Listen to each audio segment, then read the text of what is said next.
नमस्कार मित्रांनो, मी आशिष नाटेडकर सुवर्ण कोकण यूट्यूब चॅनलमध्ये तुमचं सगळ्यांचं स्वागत करतो। तर मित्रांनो, आज आपण आलो आहे श्री क्षेत्र अवधूत वन स्वयंभू श्री दत्तस्थान मठ येथे। तर मुंबई गोवा हायवेपासून जवळच आहे, आरवली गावापासून जवळच आहे। तर आम्ही आता तिकडे चाललो आहे। तर आपण बघूया, ह्या मठाची माहिती घेऊया आणि कसा मठ आहे ते देखील आपण बघूया। तर मठाची पूर्ण माहिती घेण्यासाठी हा व्हिडिओ नक्की शेवटपर्यंत बघा। माझ्यासोबत आहे सर्वेश। तर मी आणि सर्वेश दोघंजण चाललो आहे। आणि सर्वात महत्त्वाची गोष्ट, सुवर्ण कोकण यूट्यूब चॅनल सबस्क्राईब करा, जेणेकरून आमच्या नवीन व्हिडिओंचे नोटिफिकेशन्स तुम्हाला मिळत राहतील। आणि आमचं चॅनल सबस्क्राईब करा। धन्यवाद। तर आता आपण आलो आहोत मुंबई गोवा हायवेवर। तर आता इथून हा आतमध्ये जाण्यासाठी टर्न आहे श्री क्षेत्र अवधूत वन श्री स्वयंभू दत्तस्थान। इकडून आता आम्ही आतमध्ये चाललो। या ठिकाणी हा जो रस्ता आहे हा निवसर रेल्वे स्टेशनला देखील जातो। आम्हाला देखील माहिती नाही आहे हा रस्ता, पण आम्ही आता शोधत जाणार आहोत। असं प्रसिद्ध असा हा मठ आहे श्री दत्तगुरूंचा। तर मित्रांनो, इथून 1 ते 1.5 किलोमीटरवरच मठ आहे। आम्ही आता इथे चौकशी केली, जे वाट सुरू होते त्यांच्याकडे, आणि चालू देखील आहे अशी आम्हाला माहिती मिळाली आहे। तर आपण आता बघूया, या मठाविषयी माहिती घेऊया। या ठिकाणी जाणारा रस्ता देखील अरुंद आहे आणि आजूबाजूला हिरवळीगार झाडी आहे। बाकी रस्ता व्यवस्थित आहे। तर आता आपण इथे पोचलो 1 ते 1.5 किलोमीटरवर, आणि इथे डाव्या बाजूला श्री क्षेत्र अवधूत वन म्हणून मठ आहे। तर आपण आता इकडे चाललो आहे।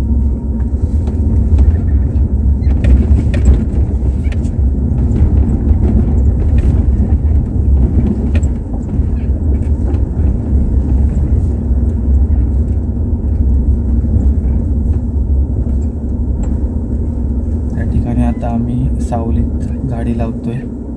तर मित्रांनो, आता आम्ही आलो आहे श्री क्षेत्र अवधूत वन स्वयंभू श्री दत्तस्थान मठ येथे। तर हा बघा, मी आणि सर्वेश आलो येथे, आणि या ठिकाणी मागे मठ आहे, आणि इकडे आम्ही आमची कार पार्क केलेली आहे या ठिकाणी। तर आता आपण तिकडे जाऊया।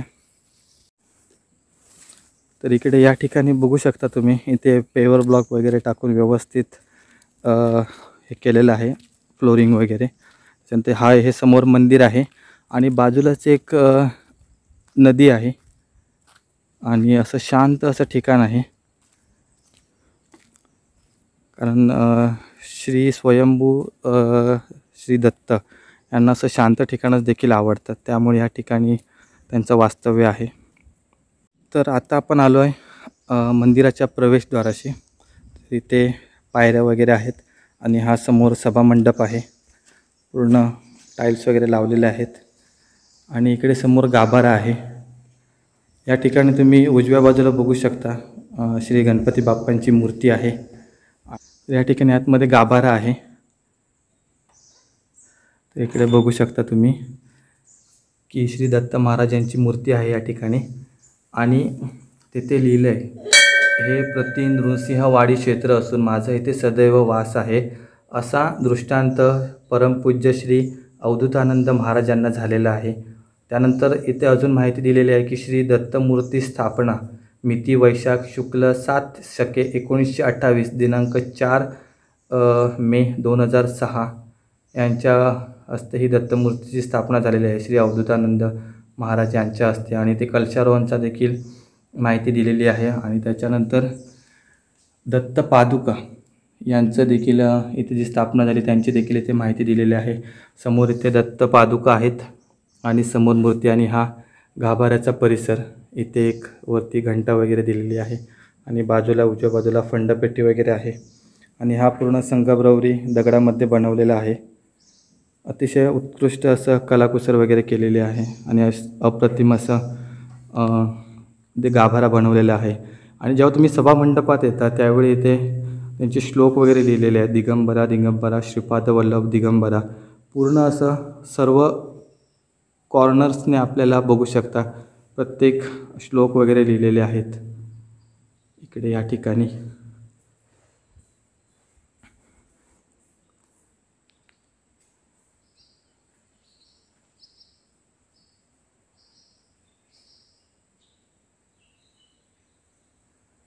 प्रत्येक कोपऱ्यांमध्ये हे सर्व हे केलेले आहे, लिहिलेले आहेत. आणि त्याच्यानंतर ही इकडे गणपती महाराजांची श्री गणपती बाप्पांची मूर्ती आहे.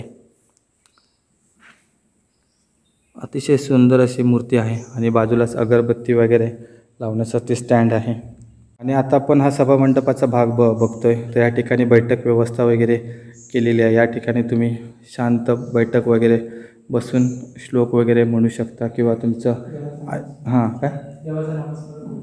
देवाचं नामस्मरण वगैरे करू शकता तुम्ही या ठिकाणी. अतिशय सुंदर असा मठ आहे. तर आता आपण मंदिराच्या आजूबाजूचा परिसर बघतोय. तर हा गाभारा आहे आणि वरती कलश आहे आणि ह्याच्या मागेच इथे औदुंबराचं झाड आहे.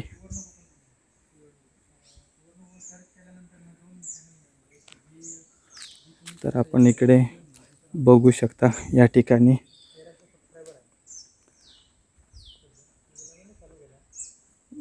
औदुंबराचं वगैरे झाड आहे आणि त्या ठिकाणी कलश वगैरे आणि मंदिराचा गाभारा आहे.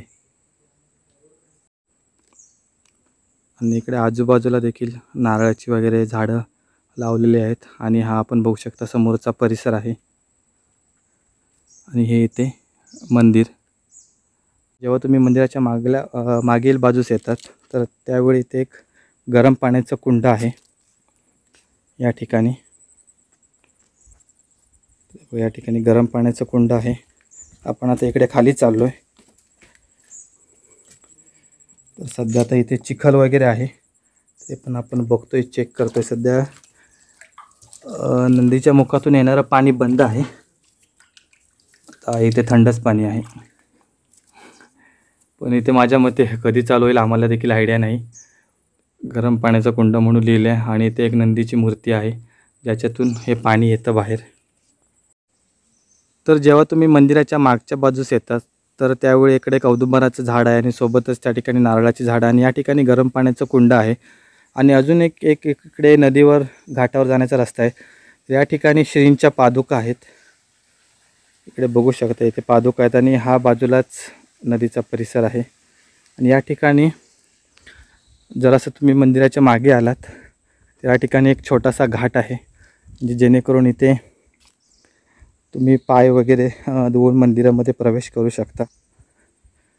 तर ह्या घाटावर ॲक्च्युली काही ठिकाणी इथे अस्थि विसर्जन वगैरे केलेलं आहे. हे बघा, हे मडकं वगैरे आहेत आणि पाण्यामध्ये देखील अस्थि आहेत. या ठिकाणी भरपूर मासे आहेत.